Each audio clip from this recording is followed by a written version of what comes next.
Ang magbuhos ng dugo para sa bayan ay kagitingang hindi malilimutan. Ang buhay na inialay sa lupang mahal, mayaman sa aral at kadakilaan.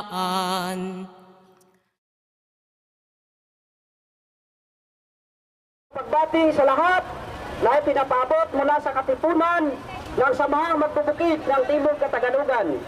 Panahon pa ni Andres Bonifacio, isinisigaw na ng mga magsasaka ang tunay na reforma sa lupa. Pero nabigo po ang mga kasama nating mga magsasaka, sapagkat ang sigaw po ng ating mga kasamang magsasaka na ipatupad ang tunay na reforma sa lupa, hindi po at walang katuparan na nagaganap sa ating rehiyon. Dito sa Timog Katagalugan, sa 10 probinsya, ang aming mga problema ay isa. Ang tuloy-tuloy na pangangapkap ng lupa ng malalaking Panginoong may lupa at ginagamit mga instrumento, itong mga litek na mga PNP at mga bildokong militar, katulad nitong si Obito Palparan. Ngayon, ano nagawa? Nitong si Gloria Macapagal Arroyo. Tinutulungan ba kami? Ibinibigay ba sa amin yung lupa na kanyang sinasabi at pinapangako matapos mapatansik itong sa Estrada? Kitang-kita doon natin na yung pagsikil nila doon sa karapatan ng mga mamayan, ayaw nilang masasabi ng mamayan ay nagaganap talaga dito sa buong Southern Tagalog na sa halip ay sa hanay na magsasaka, sa halip ay lupa, ang binibigay ay bala. Ay yung Oriental Mindoro ang pinupuruhan yan, 5 batalyon na ririyan sa pangunguna ng 204 Infantry Battalion sa pamumuno ni Colonel Obito Palparan. Kami ang napapalamon! Kami ang napapadamit sa inyo! Kami ang napapaaral sa inyong mga anak! Pati sa ikatlo ninyong asawa! Kami ang napapakain dahil sa buwis mula sa mamayan! Dahil ang pinakamalaking bahagi ng pundo ng ating bayan ay dariyan sa military ginagamit. Tapos ngayon, kami ang inyong pagpapatay. Mahiya naman kayo. Kaya, mga kaibigan, isa lang mga pinag-ugatan dito kung bakit marami na umakyat sa kabundukan ay ngayon sumabi na sa bagong hukong bayan o New People's Army sapagkat kayo mismo ang mga pindugo na nag-oorganisa at nagtutulak upang ang buong mamayan ng Pilipinas ay sumabi sa bagong hukong bayan. Kaya tandaan ninyo, ang hawak ninyong baril ay tandaan ninyo iyan hindi inyo. Yan pag-aari ng mga mamayan. Kaya magising naman kayo dahil hindi na kailanman mapabago ang lipunan kung kayo ay nagpakabulan, nagpakabingi at nagpapagamit at nagpapatuta kay Gloria Macapagal Arroyo. Kaya muli po, maraming salamat at magandang hapon. Babalik kami, higit na marami.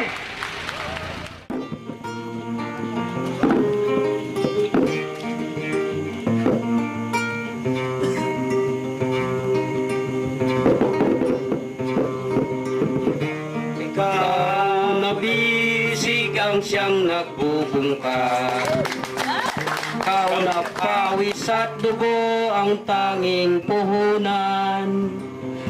Ikaw na bihag dukha tinahamak, ikaw ay bayani, dangal ng lipunan.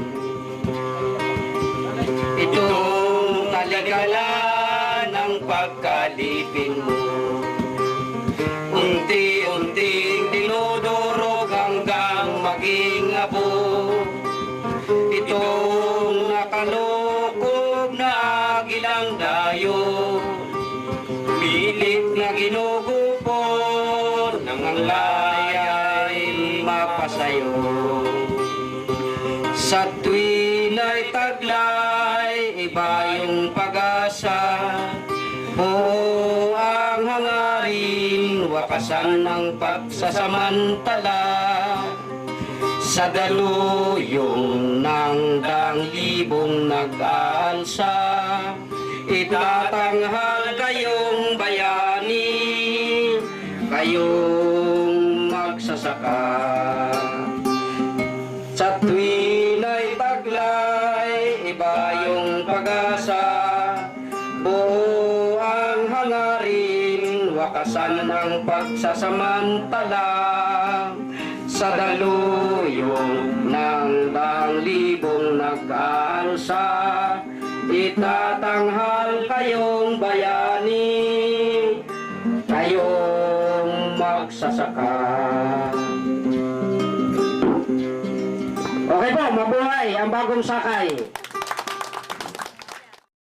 Nung dahil sa Oriental Mindoro ang 16th Infantry Battalion ng Philippine Army, dito naganap ang mga karamalduman na pagdukot, pagpatay sa mga kapatid nating sibilyan sa Oriental Mindoro.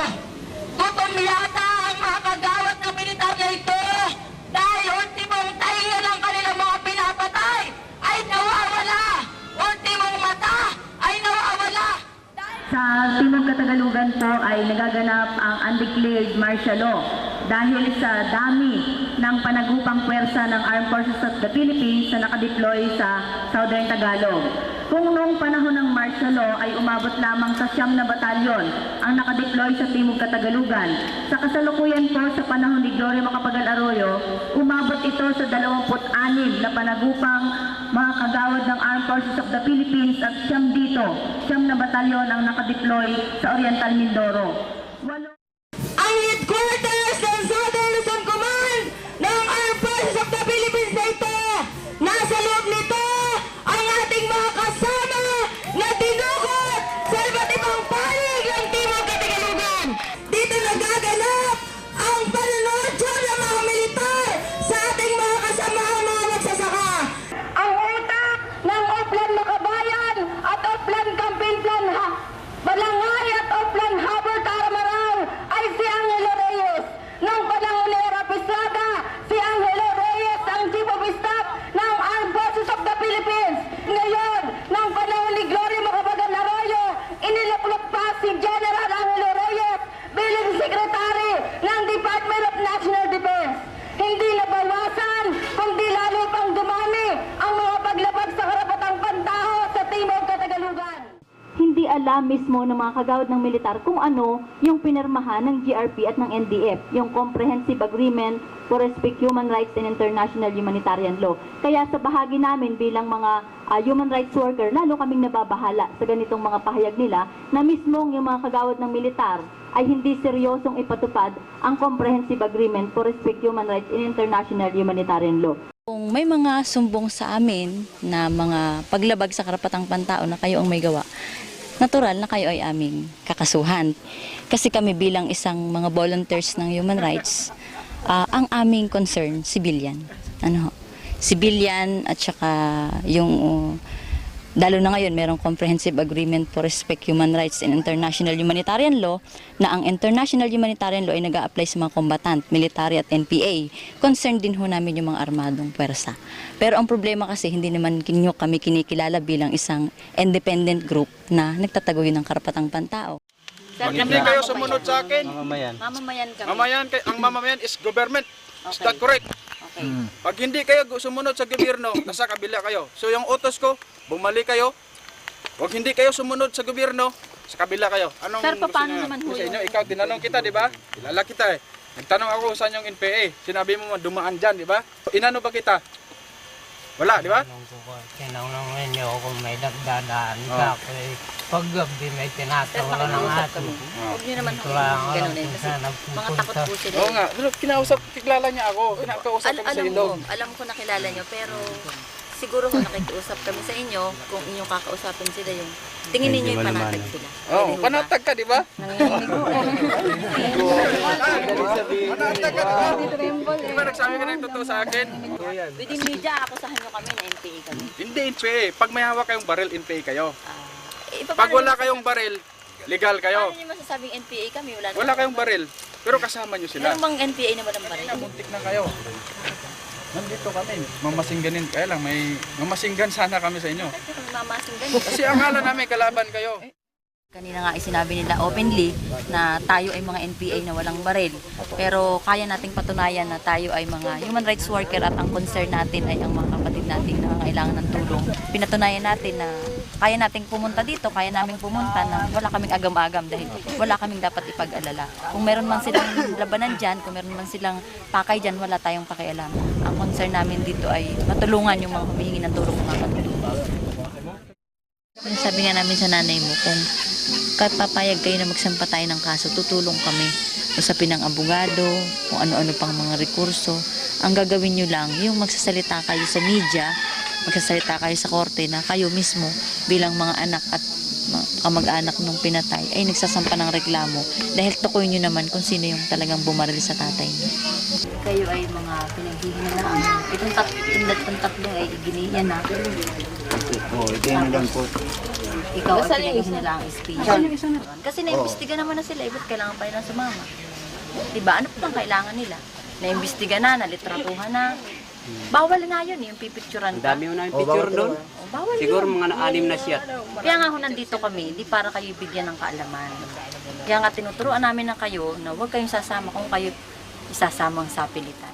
Sa kalipunan ng mga karapatan, ang karapatan sa malayang paniniwala at ang binabanggit po ng mga militar na tayo mismo na mga nagtataguyod ng karapatang pantao, nagtataguyod ng ating mga kamatayang karapatan, ay kasabwat o sumusuporta sa mga NPA. So, siguro po kung iisipin natin mabuti, sino ba itong mga NPA na ito? Bakit ba sa tuwing maglulunsad tayo o magkakaroon tayo ng pagkakaisa, ay lagi tayong ikinakabit sa mga kagawad ng New People's Army? Kami po sa bahagi namin sa karapatan, aming iniisip na mabuti, bakit kami na naglilingkod sa ating mga kababayang mahihirap ay lagi ikinakabit sa NPA? Siguro ang mga NPA ay tumutulong sa mahihirap. Sa burol ng lukha,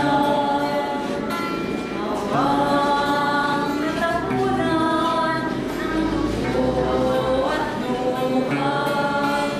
Sa lalim ng lupay, nalumok ang bangkay. Diyan nagmumula ang tamis ng halaman.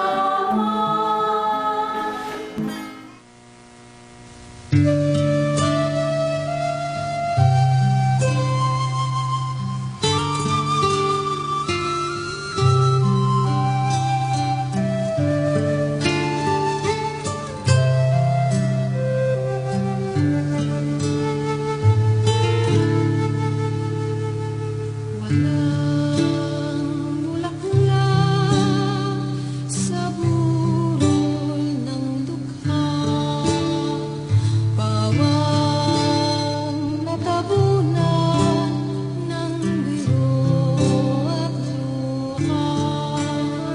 Sa ilalim ng lupay, ilugmok ang bangkay. Diyan magugang ang tamis ng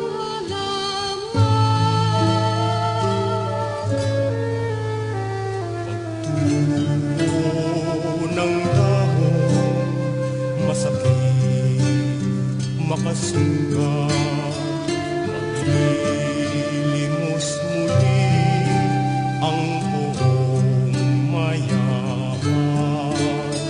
Habang ika'y hawak ang kanyang larawan, tatanggap ng abuloy alang sa kagutuman. Ulutin mo ang punggong, may galit ka ng dugo.